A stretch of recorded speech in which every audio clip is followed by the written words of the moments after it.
안녕하세요. 가슴에 오래 남을 이야기 가오리톡의 진행을 맡은 황진실입니다. 오늘 모신 분은 무려 3개의 국제기구 의장단의 명함을 가지고 계시는 분인데요. 바로 해양수산부 국제협력 총괄과의 김정례 주무관님이십니다. 자, 그럼 우리 함께 만나러 가볼까요?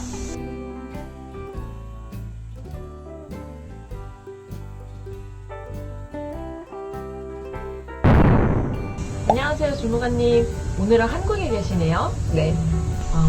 그러면 저희가 인터뷰를 본격적으로 시작하기 전에 먼저 자기소개 좀 부탁드릴게요. 네. 안녕하세요. 국제협력 총괄과 김정례 주무관입니다.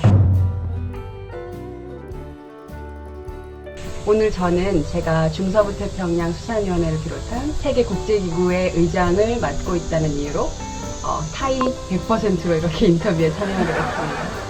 더운데 좀 잘 지내고 계세요? 네, 잘 지내고 있고요. 지금 한 2주 후에 있을 국제회의를 열심히 준비하고 있습니다. 혹시 해외 출장을 1년에 며칠이나 가세요?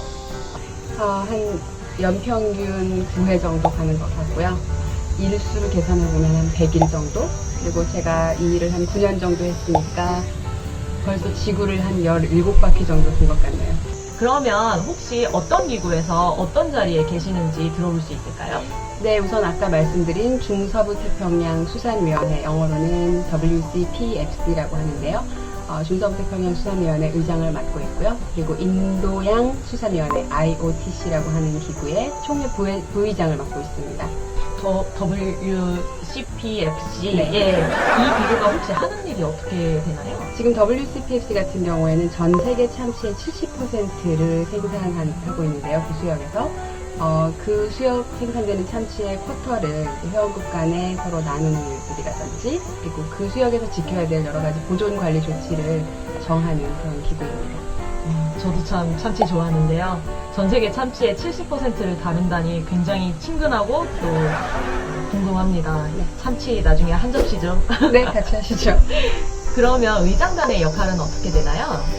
우선 WCPFC 같은 경우에는 여러 회원국들의 제안서를 조율하는 역할을 하고요. 그리고 회의를 주재를 하면서 최종 쿼터가 협상될 때까지 여러 가지 회원국들의 의견을 조율하고, 그리고 여러 가지 물밑 협상을 지원하고 이런 역할을 하고 있습니다.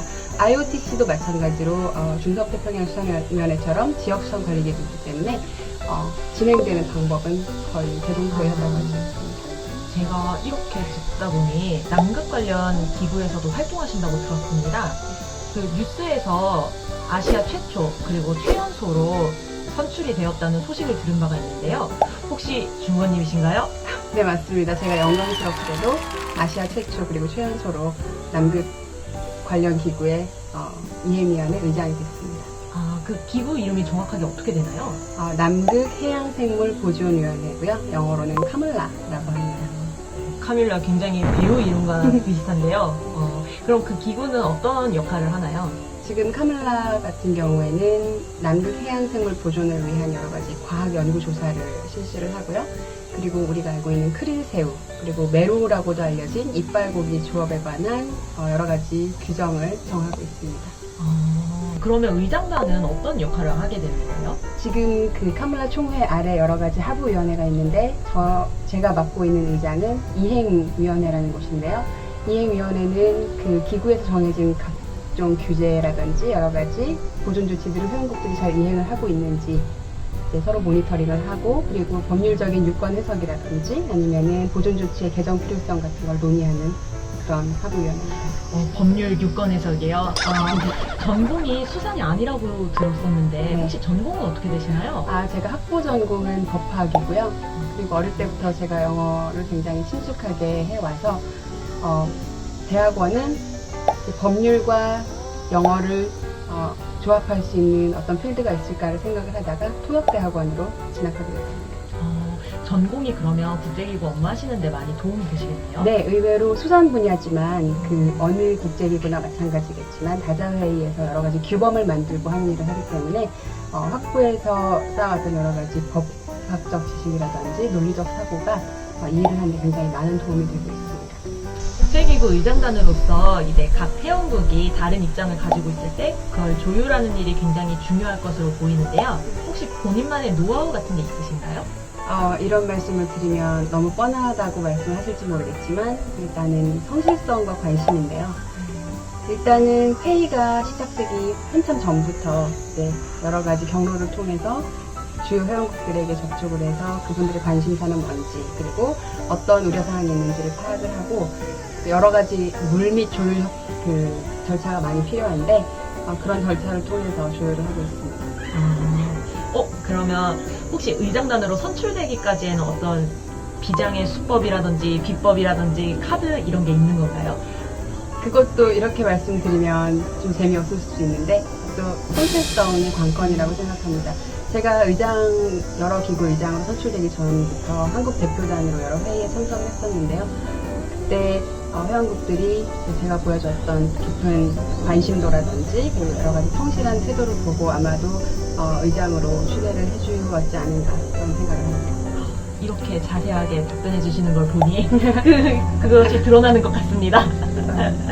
그러면 이제 국제기구 의장단으로서 활동하시면서 돌발 상황이라든지 혹은 이제 기억나는 에피소드 같은 게 있으신가요? 네, 2017년이었던 것 같은데요. 2017년 카밀라 이행위 의장을 이제 처음 맡아서 회의를 했는데 그 당시 저희는 이행 보고서라는 거를 채택을 해서 총회에 상정을 해야 되는데 그 당시 이런 나라를 언급해도 되겠죠? 중국 이행 보고서가 채택에 난항을 겪어서 이제 거의 매일 나이트 세션을 하면서 힘들었던 적이 있었는데 결국은 이제 보고서를 채택을 해서 총회에 올리게 됐습니다. 그래서 마지막 날 회의가 밤 12시가 넘어서 끝나게 됐는데 그때 이제 회의를 마무리하는 그 시간에 이제 회원국들이 갑자기 서프라이즈로 꽃다발을 준비해서 저에게 줬었고 그때 정말 감동했던 그런 기억이 납니다. 그래서 눈물도 났었는데 그때 울면서 말하면 창피하니까 참느라고 굉장히 혼이 났습니다.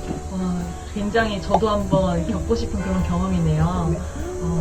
혹시 주무관님 그러면 해외 출장 가실 때 이렇게 많은 일 하시려면 네. 굉장히 준비를 잘 해가셔야 될 것 같은데 이제 꼭 들고 가야 하는 필수템 있으신가요? 네, 있죠. 저는 홍삼을 항상 챙겨가고요.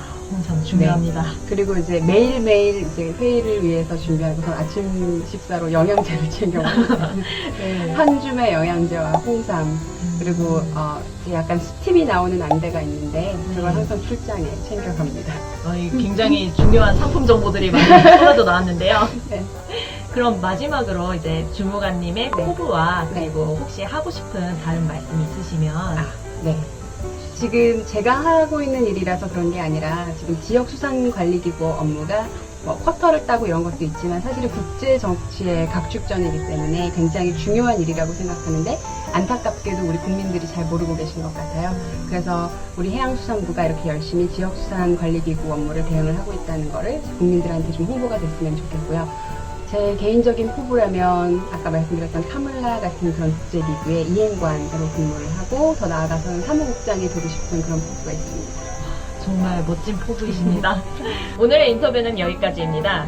우리나라를 대표해서 세계의 국제기구에서 활약을 하고 계시는 김정례 주무관님의 꿈 모두 다 같이 응원해주세요.